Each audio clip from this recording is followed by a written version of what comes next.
What's the importance of working with a teacher in your view? Oh, I think that it's all important. I think it's so important to have that kind of reflection, that kind of mirroring that a teacher can give.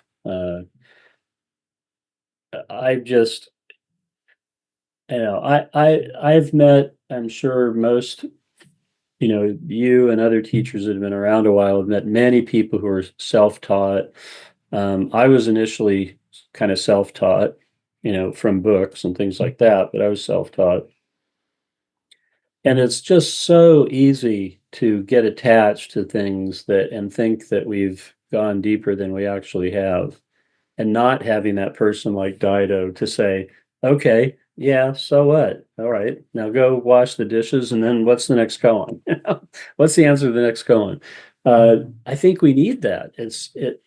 Maybe maybe there's some people that don't.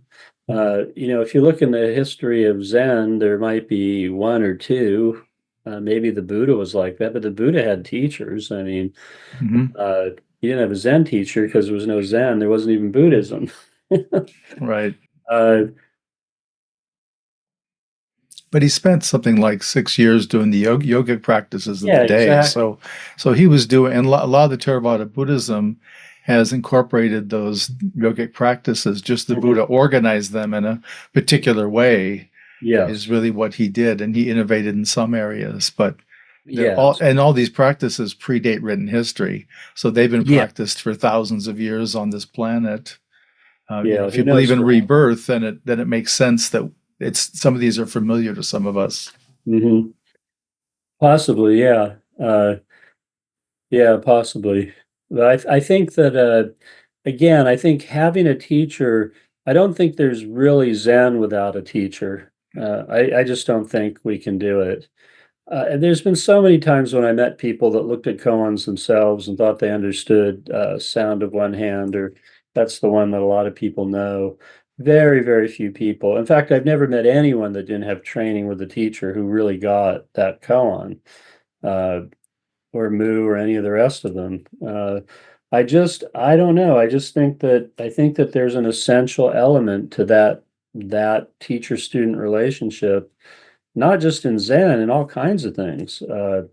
There's the occasional person that can teach themselves some discipline, but it's in Zen, it's because it's not just like learning guitar. There's prodigies of piano and guitar, for instance. I used to be a musician years ago, but Zen is different because even if you're a prodigy, since the point is to become free of habitual conditioning, we sometimes just can't see our own habitual conditioning. Um, I think maybe when we get to be at quite advanced level, more so, but even then, I think it helps to have the Sangha and other compatriots that we run things Hmm. by, whatever, or When teachers. when do you think a student should seek a teacher? Say that again. When do you think a student should seek out a teacher? Oh, yeah, people have asked me some variation of that before, and since in my own personal experience, I wasn't seeking a teacher when I didn't think I was seeking a teacher when I found my first teacher. Uh, then I realized I was. So I would say immediately, if you can, if you can let go of your ego, your own personal way of doing things enough to study with somebody, even if it's not the perfect person, it's still better. I think doing stuff on our own is fine at a more advanced level. I think it's really, certainly for Zen training. Again, I just don't think it's possible to really do without a teacher. It may be in certain instances, but I've never met anyone who could. Yeah, Yeah. it's the I mean, to the extent we're talking about being touched by the absolute, Hmm. right? Seeing all existence as the absolute. If that isn't enough to humble somebody Yeah. and seek wisdom and seek elders, I'd almost say Well, the right stuff. Like, it's often not though, because I mean, it wasn't for me initially when I did, because the problem is if someone isn't developed in other ways and we get attached to that and we think we've had this unbelievable experience and we want to make sure everyone knows how enlightened we are. I don't, maybe that, I think that more humble experience doesn't happen for some people, and it's Yeah. dangerous. But it's true. It's So pretty fast for the ego to claim those experiences, yeah, that's a which good way. really is, which is really part of the teacher's function, is to move the student on in whatever practice they're doing. I agree. To, sort of not, don't rest here, keep going. Yeah. Yeah, and I think that's a good way of putting it. Uh, the ego objectifies things and again believes it's the center and that everything should serve it, instead of us serving everything else, which is ultimately what I think Zen is about, is us realizing we're serving everything all the time. Doesn't mean we don't also serve ourselves in a certain way, uh, but I think the ego just wants to appropriate all experience and turn it into a power play for itself. And that's why ideally what Mark was referring to, yes, that's true. But the ego often will co-opt that process, as you're saying, Stephen, and just add it to its things that it feels like it has, But the possessions. its possessions. Yeah. And that's dangerous. I think that's how cults develop, is people that have had some experience and then use it in that way. And often they don't even know that's what they're doing, but that is what they're doing. Yeah. I kind of offered it that way because we've done a few interviews now, and I have this sense that there is an audience that's really going to see this. And we have a couple of really wise teachers and you guys on this recording, and I felt like it, it's so easy to objectify this stuff and say, Mm, "Oh, I know what they're talking about. I know, I've seen it. I get what they're saying, and I can walk away from this." And it's like I'm encouraging the audience that's not yet come forward to realize that teachers who've practiced started out as students, yes. decades.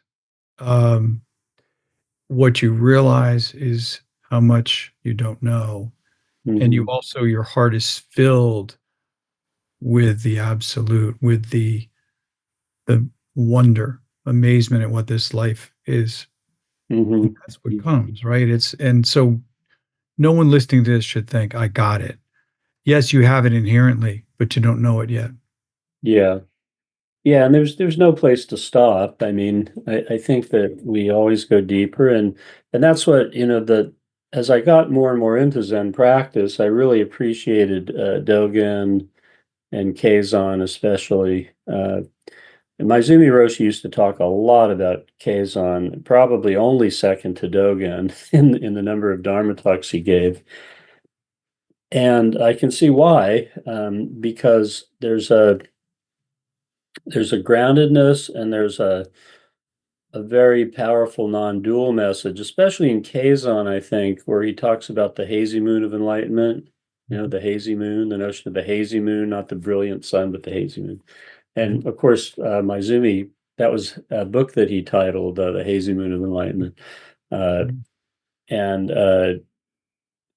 But that's a very advanced, that is a very non-dual advanced level. Not everyone's going to get that. And I think you're right that